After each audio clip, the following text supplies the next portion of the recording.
namhlanje kuseni inkosi sikhumbulile empangeni. Angazi uNkulunkulu ufuna ukwenzani empangeni. Angazi uNkulunkulu ufuna ukwenzani empangeni.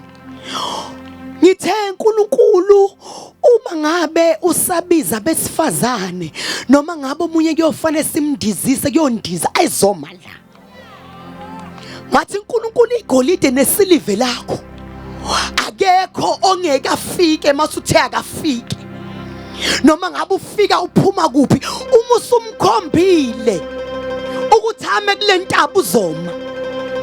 Enibazana le ntaba angazi uNkulunkulu usibhekisephi kodwa kuyabonakala kuyezwakala futhi ukuthi khona lapha esindizela khona.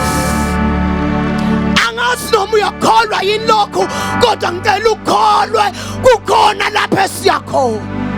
Inana kholele basi. Cela abandlali kaNkulunkulu siphakamise izandla. Hayi namhlanje khona kuzokwenzeka. Namhlanje khona kuzokwenzeka. Siphakamise izandla. Vala amehlo akho. My God. Hila mazuya na.